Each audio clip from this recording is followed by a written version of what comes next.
Welcome back. Ginanap kamakailan sa Makati ang latest leg ng second edition ng Cancer Sucks Cup. Isang fundraising football tournament. Ang primary beneficiary ng event ay ang ginang na si Paulina Bolaños na nilalabanan ng stage 4 lung cancer. Now, here to tell us about their fundraiser are members of the Kickstart team. We have Patrick Maramara, founder and coach of Kickstart Football Club, as well as Rafael Iggy Halili, also a coach of the Kickstart Football Club. At dito rin ang doktor ni Ginang Bolaños at Vice President ng FUDA Hospital na si Mu Feng at Director of International Events of FUDA na si Li Feng. Good evening and welcome to the Score. Welcome back to both of you. Thank you. Thank you. I'll start with Patrick. Patrick, can you grab a mic there and give us again of a background, or in case those who didn't watch us the first time we interviewed JB when he was here. You've been friends with him for quite some time, and when you found out that his mom had this late stage of cancer, how did you guys get together and say, let's do something with football to try to tackle this problem? Right. Basically, I could relate with JB, who was a friend of mine since college, because my mom is a cancer survivor. And you know, when you're fighting cancer, you tend to really get desperate. What can we do? What are our resources? How can we fight it? And I guess, you know, coming from my own personal experience, I wanted to be able to say, we have a group. It's a small group, but it's a capable group nonetheless. You know, let's fight it in every single way we can. And one thing we had is football. Right.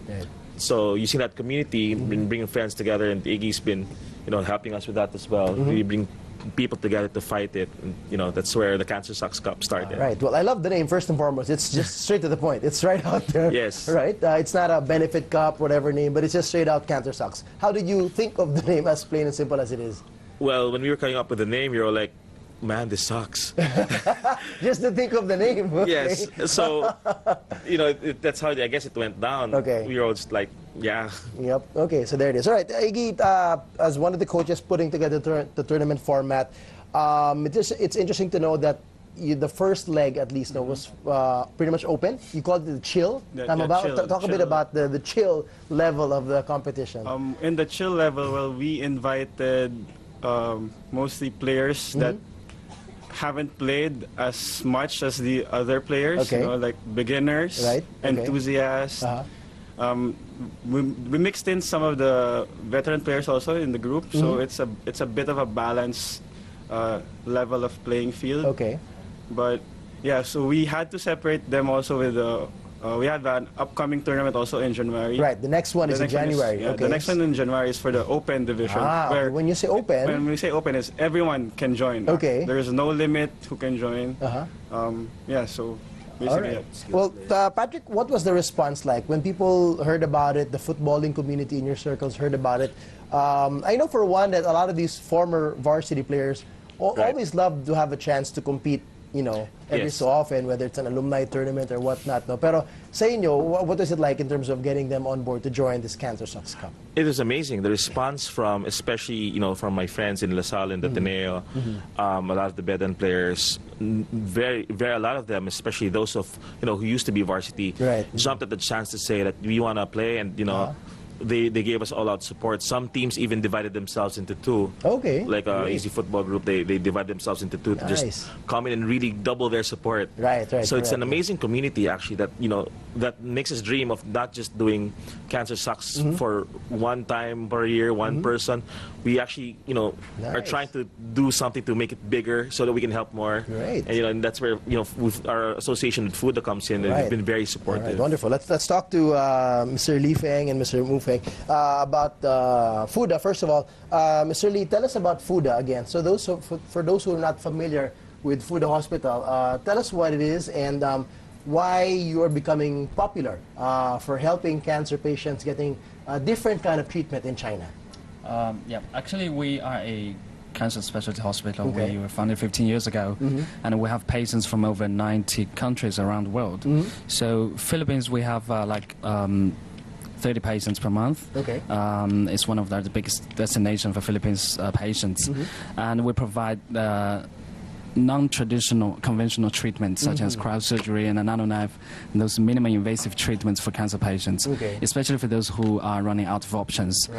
In this case, JB's mom is having a lung cancer and with multiple metastases, and there's nothing we can do, the doctors can do here in the Philippines. So the usual chemotherapy. Yeah. Okay. So they travel to China and they receive treatments in our hospital. Okay. So our hospital is specialized in the, I just said, the minimum invasive treatments for late-stage cancer patients. Okay. And yeah, that's basically what we do. All right, let's talk to Dr. Mu and to get specific a little bit. Maybe some of the people out there want to know what has been done to JB's mom, to Mrs. Bolaños, and how is she doing right now? What have you done so far for her, and what would be the next steps for her treatment? Yes, in our hospital we have the different idea and different techniques to treat the patient, especially the patient in the advanced stage or the patient has a relapse. For JB's mother, when she came to our hospital, her chemotherapy, systemic chemotherapy, failed in Philippines. Okay. So when she came to our hospital, we did the cryoablation to destroy the original cancer in her lung. And after that, we did the local chemo, which has a less side effect and has maybe a better result. Okay. So that she can benefit and she can tolerate the chemotherapy. Now she finished 6 cycles of chemo, the local chemo, and this time she also came back to Fuda Cancer Hospital, and there when we did the follow-up, we did a body checkup. We could find that her tumor shrink and everything looks very fine. Great. Yeah. So good progress. Good progress. All right, Mr. Lee, again, tell us, for those who might be curious to find out more about it, you do have a way to be contacted in the Philippines, right? You have an office here. And for those who are curious, I can imagine first thing that a patient would ask or a family would ask, what are the rates of, what are the chances, right? That's normally how conversation with cancer goes. Like, what are the chances if I send my relative to your hospital? How much better can they get? Actually, the chances of survival depends on the stage of the patient. So before every patient was admitted to Fuda, we have to assess his or her condition here in the Philippines. Dr. Mu travels here regularly every month to see the patients face to face and see how they're doing, if we can offer anything to help them. If our doctor's not here, we take the medical reports, send them back to the hospital, and the doctors will assess. So we have a clear picture how we can help them to make sure they don't fly to China in vain. Right. Okay. And then for those who want to approach you here to get an appointment here, where do they go? How do they contact you here in the Philippines? We have an office in Makati. It's called Centuria Makati City. Okay. Actually, I'm sorry, I don't know.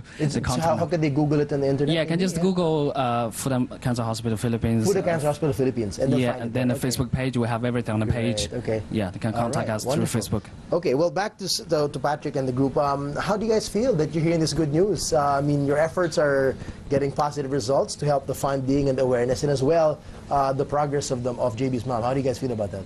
Well, it gives us hope, basically, because, I think hope has a lot to do with the cup as well. Yeah.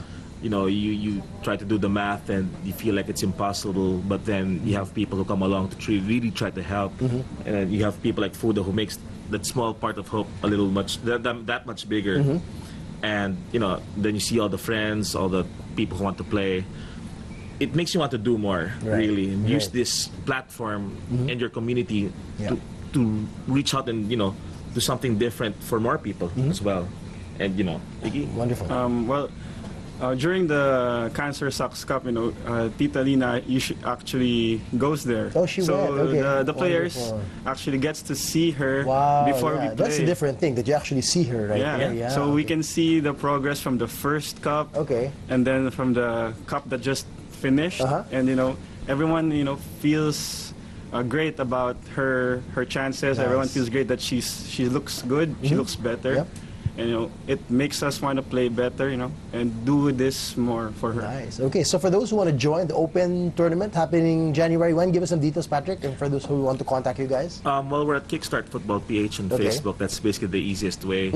Just send us a message, and we'll make sure that we can accommodate you. We typically answer within the next 5 minutes anyway. All right, so, cool. And for those of you who aren't into football and playing, but you do want to help, it's a Christmas season, you might be like Patrick, who've had a family member who's gone through something, and you feel this is time to give back to somebody else and pay it forward. There are the bank accounts on your screens. You can donate directly to them. You can contact them through Facebook, and you can be one of the many who are helping out the Bolaños family. So all the best wishes to JB and his mom, and to all of you. Thank you for what you do. Thank you so much for having us. All right, Merry Christmas. Thank you so much. Thank you. For more sports updates, keep watching The Score, and don't forget to subscribe.